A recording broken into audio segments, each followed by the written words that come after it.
Queridos, graça e paz, que a bênção do Senhor Jesus esteja com você, com a sua casa, com toda a sua família. Sou seu amigo Fábio Araújo, estou aqui para lançar mais um vídeo para o nosso canal Reflexão Fábio Araújo. Nosso canal está aí a todo vapor e o nosso intuito é trazer um esclarecimento da Palavra de Deus para abençoar a sua vida, abençoar a sua família. Haja vista que nós estamos vivendo momentos muito tensos nesses últimos dias, momentos em que nós não sabemos exatamente quando tudo isso vai acabar. Essa é a grande realidade. E o canal Reflexão Fábio Araújo foi criado para isso, para trazer um esclarecimento da Palavra de Deus ao seu coração. Por meio desse vídeo, nós vamos gravar esse vídeo, bem provável mais um vídeo, e o terceiro vídeo vamos falar sobre a guerra de Gog e Magog. É um assunto que para muitas pessoas é novo, muitas pessoas não sabem sobre esse assunto, muitas pessoas nunca ouviram falar desse assunto e outras pessoas com certeza sim. Como eu sempre tenho dito, o nosso canal ele é um canal de cunho escatológico. O nosso maior interesse é trazer um esclarecimento da Palavra de Deus dentro da escatologia bíblica, é a doutrina dos últimos tempos, do fim dos tempos, das últimas coisas. E eu quero agradecer a Deus por você que sempre acompanha os nossos vídeos, e não somente você que acompanha os nossos vídeos, mas que também compartilha. Estamos aí na corrida dos nossos primeiros 1000 inscritos, porque com os nossos primeiros 1000 inscritos, vamos a essa luta, nós vamos poder fazer transmissões ao vivo. Inclusive, estou preparando materiais maravilhosos para que nós possamos fazer lives ao vivo, transmissões ao vivo, diretamente do nosso canal, para trazer um estudo mais amplo acerca da escatologia. Vai ter espaço de você que é inscrito no canal poder participar, fazer as suas perguntas. Vai ser praticamente uma aula dentro do assunto escatológico. Então, nos ajude aí na corrida e nós vamos bater esses 1000 inscritos e vamos chegar lá a fazer as nossas transmissões ao vivo através do canal Reflexão Fábio Araújo. Então, você que ainda não é inscrito, está nos assistindo pela primeira vez, vai lá, se inscreve no nosso canal, aperta o dedinho do joinha também e não esqueça de você também deixar o seu comentário aqui no canal Reflexão Fábio Araújo. Se você está sendo edificado, se você está sendo edificada, muito obrigado por você que está nos acompanhando, você que está sempre conosco, acompanhando os nossos vídeos, as nossas mensagens. Eu confesso que ainda sou muito novo aí nessa questão de canal. Nós ainda estamos caminhando aí para o nosso 4º mês de canal. No dia 2 do mês que vem estamos completando 4 meses. Então é tudo muito recente, muito novo, mas eu estou gostando demais de poder compartilhar a Palavra de Deus, a palavra da escatologia para você. Então no nosso primeiro vídeo de hoje, tá certo? Nós vamos começar a falar sobre a guerra de Gog e Magog. É um assunto que deixa muitas pessoas assim, como diz o ditado, de orelha em pé. Então você pode acompanhar aí a gente com a Bíblia que você tiver em casa, tá certo? Bíblia católica, a Bíblia que os evangélicos usam, a Bíblia que outros irmãos usam, não importa a religião que você declara que você tem. Nós não estamos aqui para falar de religião, estamos aqui para falar da santíssima e poderosa Palavra de Deus. Então, o nosso primeiro vídeo de hoje, eu quero que você abra a sua Bíblia em Ezequiel capítulo de número 38. A guerra de Gog e Magog é profetizada na Antiga Aliança em Ezequiel capítulo 38 e capítulo 39. Então, para o nosso vídeo de hoje, nós vamos começar em Ezequiel capítulo 38, tá certo? Ezequiel capítulo 38. Eu tenho certeza que quando nós começarmos a fazer as transmissões ao vivo, você vai gostar muito. Vamos passar assim um bom tempo se deliciando na palavra. A palavra de Deus é muito, muito deliciosa, maravilhosa demais. Então você que já é inscrito, vamos ficar nessa torcida aí para chegarmos aí o mais rápido possível aos nossos 1000 inscritos. Aí podemos sim fazer as nossas transmissões ao vivo, beleza? E você que é de Feira de Santana, antes da gente entrar no assunto, você pode se inscrever na nossa escola de profetas, viu? Tudo indica que a partir do mês de agosto nós estaremos aí retornando com a nossa escola de profetas. Na verdade, um treinamento intensivo para quem tem chamada ministerial, para quem quer conhecer mais a palavra de Deus, para quem quer trabalhar como obreiro, como intercessor, como colaborador, contribuinte na obra do Senhor, tá certo? Cooperador. Então, muito bacana, é só entrar em contato com a gente aí. Você pode deixar o seu comentário, pode pedir o nosso contato que a gente vai passar para você. Ezequiel capítulo 38, versículo 1 diz assim. Ezequiel 38, verso 1. Veio ainda a minha palavra do Senhor dizendo: Filho do homem, vira o rosto contra Gog, terra de Magog, príncipe e chefe de Meseque e de Tubal, e profetiza contra ele.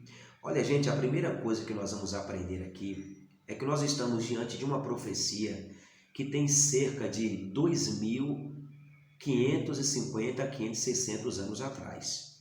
Essa profecia vem de um profeta que está aqui exilado, tá certo? Às margens do rio Quebar. Ele foi exilado pelo cativeiro babilônico. Ele está às margens do rio Quebar. E Ezequiel, é interessante, eu amo muito a história de Ezequiel, porque ele teve uma história de muito sofrimento. Ezequiel foi um profeta que estava próximo a exercer a sua chamada sacerdotal no santuário de Deus. Foi quando aconteceu a devastação e a invasão do reino babilônico e levou cativo os israelitas. Então Ezequiel está aqui, tanto que no início da chamada de Ezequiel, no capítulo 2, você vai ver lá que uma história tremenda. O Senhor vai dizer para Ezequiel: Filho do homem, põe-te em pé e eu falarei contigo. Ezequiel estava prostrado, desanimado, sem entender absolutamente muita coisa que estava acontecendo. Inclusive, os historiadores eles afirmam que Ezequiel ele perdeu a sua esposa nessa invasão dos babilônicos na terra de Israel. Então, ele tinha muitos motivos e muitas razões, humanamente falando, para desistir de tudo. Mas Deus, sabedor da chamada de Ezequiel, chama Ezequiel às margens do rio Quebar para profetizar para os exilados que estavam naquelas margens. E sabendo que ele tinha também, praticamente na mesma época, Daniel estava dentro da Babilônia como profeta do Senhor também. E em Jerusalém, Deus deixa Jeremias profetizando para aqueles que ficaram ali em Jerusalém. É muito profunda a história, é tremenda demais. Mas na questão de Ezequiel, como estava dizendo, ele tinha uma familiaridade muito grande com as águas. Você pode perceber que ele tem aquela grande visão das águas, o nível das águas, lá em Ezequiel 47, se eu não me engano. Então, muito bacana mesmo. E essa profecia, ela tem aproximadamente 2.600 anos. Então, estou falando de 2.600 anos profetizado e que vai se cumprir daqui a alguns anos. E algumas pessoas chegam a afirmar que a guerra de Gog e Magog possivelmente seja a terceira guerra mundial, que está muito visível. Então, a guerra de Gog e Magog nada tem a ver, isso é uma opinião minha, com a batalha final do Armagedon, porque a batalha final do Armagedon já é a última batalha, tá certo? É tanto que nós que estudamos a escatologia nem chamamos esse acontecimento, esse evento de batalha, mas de guerra. A guerra de Gog e Magog é uma guerra que tem um propósito de tomar posse, que tem a finalidade de assumir poder, mas que tem também as motivações religiosas. As motivações também por trás dessa guerra são motivações religiosas, de fé. Então, quando o primeiro versículo diz o seguinte: veio ainda a minha palavra do Senhor dizendo: filho do homem, vira o rosto para Gogue, terra de Magogue, príncipe-chefe de Meseque de Tubal, e profetiza contra ele. Olha só, Deus levanta Ezequiel para profetizar. E como eu disse no início do vídeo, essa guerra está muito próxima de acontecer.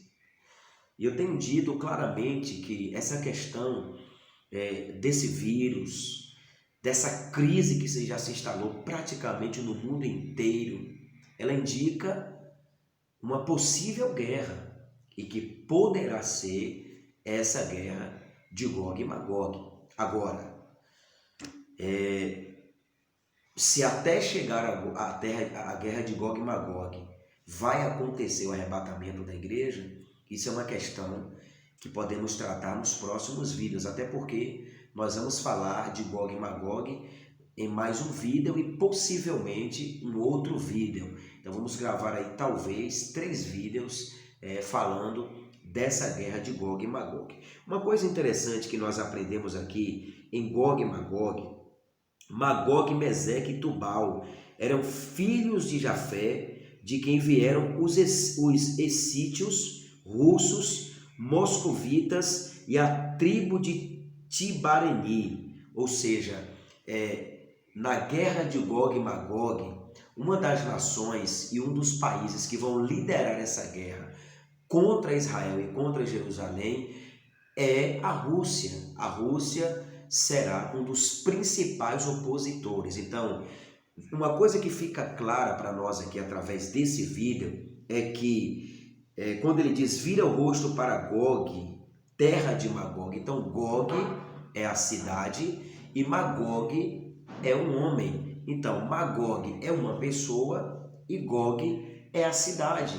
Então por isso que ele está dizendo vira o rosto para a terra de Gog, ou para Gog, terra de Magog. Então Magog é o rei e Gog é a cidade. Então esse território, esse rei, esse povo, essa gente, ela vai fazer aliança com outras nações, principalmente com nações do continente europeu e asiático, para firmar uma guerra contra Israel, propriamente falando, principalmente falando contra Jerusalém, em busca de tomar posse de poder aquisitivo, coisas preciosas que há na terra de Israel. Então, essa guerra vai acontecer exatamente por causa disso. Uma outra coisa interessante que nós aprendemos aqui é quando ele diz no verso de número 3, dize, assim diz o Senhor Deus, eis que estou contra ti, ó Gog, príncipe-chefe de Meseque e de Tubal. Então, o Senhor se posiciona contra essa nação. Por que o Senhor se posiciona contra essa nação? Por que o Senhor se posiciona contra esse povo? Porque esse povo está se colocando contra o povo de Deus. É interessante nós aprendermos uma coisa, que nos nossos dias de hoje existem 2 nações, principalmente os Estados Unidos, é uma nação que hoje é uma nação claramente aliada com Israel. Só que você não vê no texto sagrado nenhuma nação se posicionando contra, ou melhor dizendo, a favor de Israel. Você não vai ver nenhuma nação se posicionando a favor de Israel. Então, o que isso nos indica? Isso indica que na guerra de Gog e Magog contra Israel, quem vai defender e quem vai se posicionar a favor de Israel é o próprio Deus. Você entende? Então, eu peguei uma notícia, inclusive, ontem eu peguei uma notícia sobre a Rússia. A Rússia está preparando um grande exército. Só que a notícia não diz para quê. A Rússia hoje é uma grande aliada da China, para quem não sabe. São praticamente vizinhos, né? A Rússia e a China são praticamente vizinhos. E você não vê a Rússia se opondo contra a China. Você não vê a Rússia entrando em conflito com a China, porque eles estão como diz o ditado popular, estão coloiados, estão andando juntinhos. Então, há uma grande arquitetura, há um grande planejamento de nações vindo do continente europeu, isso com a Rússia sendo dos principais líderes, e junto com nações do continente asiático para reunir-se contra Israel. Esse é o primeiro e penúltimo bombardeio que Israel vai sofrer antes do fim do mundo. Depois disso vai vir o Armagedon, que é a guerra final. Nós vamos fazer uma série especial aqui sobre o Armagedon. Uma coisa interessante que nós aprendemos aqui também é que o que fica claro é que quando Deus está ao lado de uma nação, quando Deus está ao lado de um povo, Deus é quem vai tratar-se de defender esse povo. Então, hoje Israel tem uma aliança muito clara com os Estados Unidos. Mas na guerra de Gog e Magog, não é os Estados Unidos que vai defender Israel. Na guerra de Gog e Magog, não é o Brasil, que possivelmente também hoje o Brasil é muito mais apoiador de Israel e de Estados Unidos do que de qualquer outra nação. Isso é muito claro. O relacionamento que o presidente da nação do Brasil hoje tem com o presidente dos Estados Unidos é muito forte. E isso pende para apoiar Israel. Brasil tem uma ligação muito forte com Israel. Eu vou mostrar para você aqui através desse vídeo porque é que Brasil tem uma ligação muito forte com Israel. Começar do seu nome, não é verdade? Eu estou falando aqui do nome em português mesmo. Não estou aqui falando de quantas letras o Brasil teria em outra língua e Israel tem dentro da sua originalidade, tá certo? Mas Israel e Brasil, se você dá um corte e fazer algumas modificações da letra, você vai ver que o nome Brasil dá para se transformar facilmente em Israel. Já parou para pensar sobre isso? Então existe uma ligação muito forte.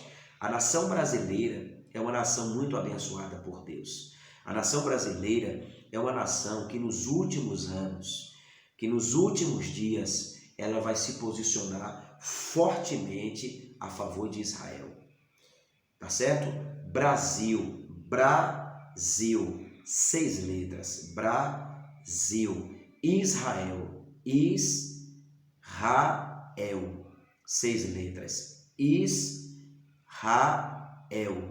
Então Israel também contém 6 letras e aí você vai entendendo as semelhanças. Eu fiz uma coisa interessante esses dias, a gente que trabalha e busca muitas informações na questão escatológica, aí o pessoal fala que a gente fica meio biruto da cabeça. E eu fiz um teste e eu cortei o B de Brasil, fiz uma mudança e troquei algumas letras, só mudei de posição e deu Israel certinho, muito certo mesmo.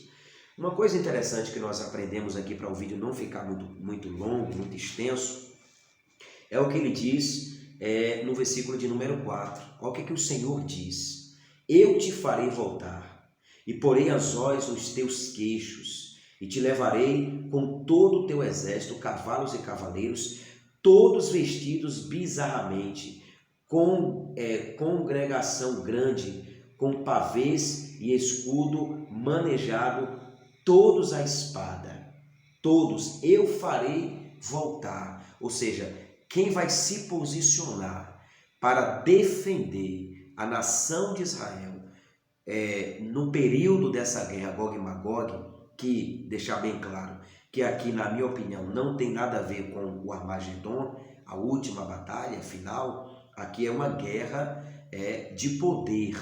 Essa guerra de Gog e Magog é uma guerra de poder, uma guerra por poder, vamos simplificar, e também com motivações religiosas, porque a luta daqui para frente, meu querido e minha querida, você que está acompanhando esse vídeo, vai ser por um só governo. Tudo indica para isso.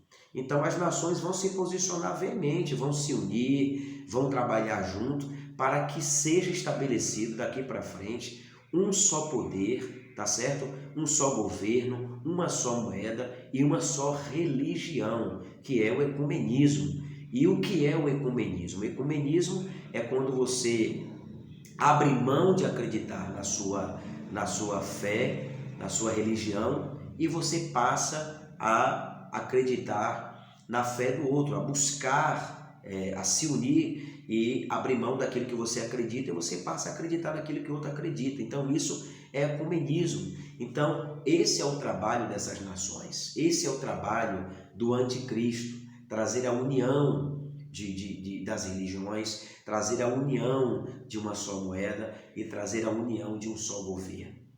E isso vai dar-se início na batalha, ou melhor dizendo, na guerra de Gog e Magog. E não esqueça, a Rússia será um dos principais instrumentos para que essa guerra aconteça. Inclusive o país da Rússia está aqui como descendentes, né, de um dos filhos de Noé. Aqui no versículo 1, quando nós acabamos de ler, eu só vou aqui só para você recapitular novamente. Olha o que ele fala aqui. Dize, assim diz o Senhor Deus, filho do homem, vira o rosto para Gog, terra de Magog, príncipe-chefe de Meseque e de Tubal, e profetiza contra ele. Então, Magog, Meseque e Tubal eram filhos de Jafé. E a Rússia faz parte dessa linhagem aqui. Então, ele vem dessa linhagem, ele vem dessa ramificação. Então, o país da Rússia está profetizado aqui. E ele vai surgir como um dos principais adversários de Israel na guerra de Gog e Magog.